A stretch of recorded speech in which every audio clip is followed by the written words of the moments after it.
प्रभु मैं तेरा तेरा तेरा, तू मेरा मेरा मेरा, मैं तेरा तेरा तेरा, तू मेरा मेरा मेरा। एकादशी का व्रत करने की प्रेरणा देने का सबसे अच्छा उपाय ये है, जो कीर्ति चाहता है उसे कीर्ति मिलती है, जो यश चाहता है उसे यश मिलता है, जो धर्म चाहता है उसे धर्म मिलता है, जो मोक्ष चाहता है उसे मोक्ष मिलता है। पितर, सबसे मजे की बात यह है कि जो एकादशी का व्रत करता है वो अपने पितरों को पुण्य दे सकता है। जैसे आपके बैंक में बैलेंस हो और आप अगर किसी को मदद करना चाहते हो तो 1000 रुपए निकाल के आप दे सकते हैं, है ना, अगर आपके पास बैलेंस है तो। एकादशी का व्रत वो बैलेंस है कि आप वो क्रेडिट आप उस बैंक में से, उस एटीएम से अपना पुण्य थोड़ा सा अपने पितरों को दे सकते हैं, तो पितर नीच योनि से मुक्त होकर उच्च गति को प्राप्त होते हैं। एकादशी के व्रत की वो महिमा है कि अगर मृतक व्यक्ति के आगे संकल्प किया जाए कि मैं हर एकादशी को गाय को हरी घास खिलाऊंगा, केवल इतने संकल्प मात्र से, आप खिलाते बाद में हो, अगर तो केवल संकल्प करते हो और आने वाली 24 एकादशियों को आप गाय को हरी घास खिलाते हो, तो मृतक की आत्मा तुरंत ही नीच गति को अगर प्राप्त हुई है तो उच्चता को प्राप्त हो जाती। ये एकादशी व्रत की महिमा है।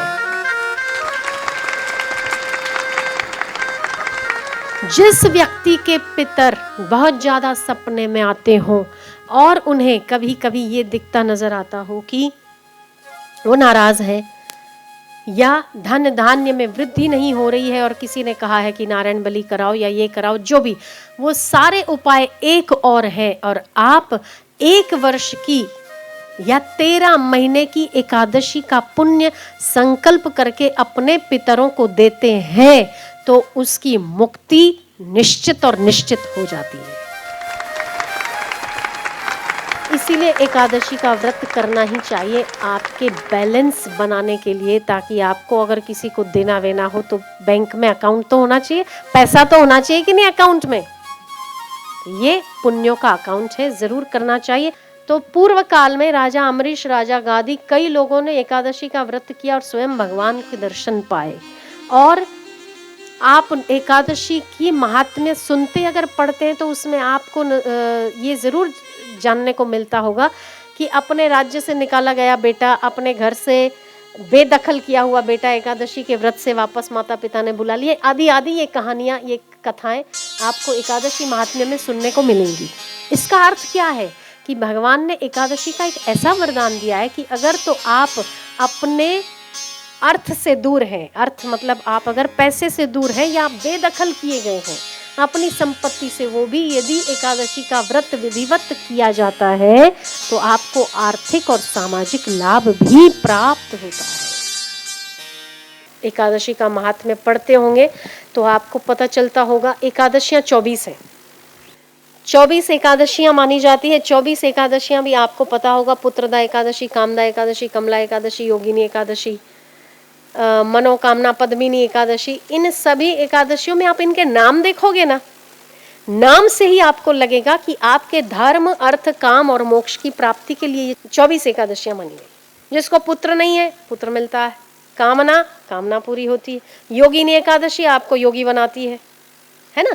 कौन सी चीज है जो एकादशी से प्राप्त नहीं होती? इसीलिए एकादशी का व्रत करना ही चाहिए। और आपका कामदा एकादशी का व्रत सफल हो गया, आपने उपवास किया है, व्रत किया है, सुबह से सत्संग का श्रवण किया है, 3 उपाय आपने उपासना के कर लिए हैं, संत की संगति, भगवान नाम का जप और संतों की सेवा। सेवा अभी आ रही है। संत तो अपनी सेवा करते हैं आपको सत्संग सुनाकर, कर रहे हैं, करते हैं। आपके ज्ञान को जगाकर संत इस समाज का सबसे बड़ा उपकार करते हैं, पर आप उस सेवा को कितना झेलते हैं, उस सेवा को कितना आगे बढ़ाते हैं, क्योंकि सेवा जिसके जीवन में नहीं है, बाकी की 2 उपासनाएं उसके लिए व्यर्थ है, नहीं लग सकती, नहीं लगेगी। जैसे गाड़ी तो है पर पेट्रोल नहीं है तो क्या होगा, ऐसे ही गाड़ी के पेट्रोल का काम कौन करता है? आज की कामना पूरी होती है जो भी आप कामना करते हैं। हम चाहते हैं कि आप आंखें बंद करके आज परमात्मा से ये कामना करें कि सनातन संस्कृति विश्व के उस स्तर पर पहुंचे जो समस्त विश्व का संचालन कर सकती हो। ऐसा ही कामना आपकी ओर से हमें चाहिए। आप कामना करें, केवल अपने पुत्र के लिए नहीं, केवल अपने मकान के लिए नहीं, केवल व्यष्टि के लिए नहीं, समष्टि की कामना हम आपसे चाहते हैं कि आप हाथ जोड़कर भगवान से प्रार्थना करें कि आज की आपकी एकादशी का व्रत सनातन संस्कृति को विश्व स्तर पर, जो आपके गुरु चाहते हैं, आपके संत चाहते हैं, भारत को विश्व गुरु बनाने के संकल्प में आपकी छोटी सी सेवा, ये कामना लगे। आप शरीर से नहीं कर सकते, आप मन से करें, आप व्रत से करें और आप उपासना से करें।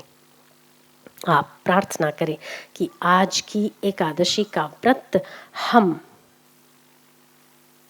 समर्पित करते हैं उन संतों के चरणों में जो सनातन संस्कृति को विश्व के उस स्तर पर देखना चाहते हैं।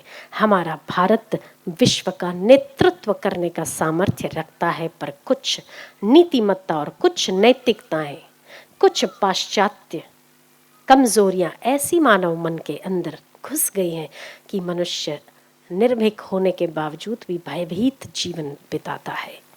आप प्रार्थना करें कि हे नारायण, हमने जो भी आज कीर्तन किया, जो भी आज जप किया, जो भी आज संयम रखकर, जो भी मौन रखकर आज संत की संगति की, या जो हमने सत्संग का श्रवण किया, हम कामना करते हैं वो समस्त पुण्य हम अर्पित करते हैं वैश्विक चेतना को, भगवान नारायण के श्री चरणों में, संतों के श्री चरणों में हम अर्पित करते हैं। और हम कामना करते हैं कि हमारी सनातन संस्कृति विश्व स्तर पर कामयाब हो।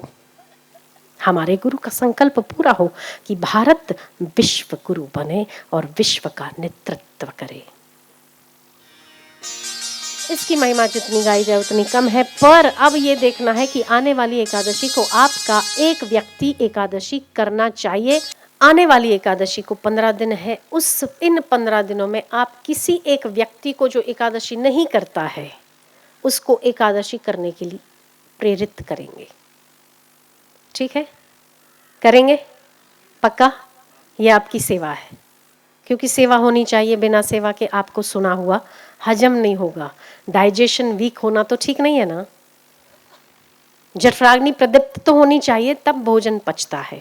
बोलो तो मेरे इस संकल्प के साथ कौन सहमत है कि आने वाली एकादशी 15 दिन के बाद में केवल एक व्यक्ति को एकादशी करने के लिए आप प्रेरित करेंगे?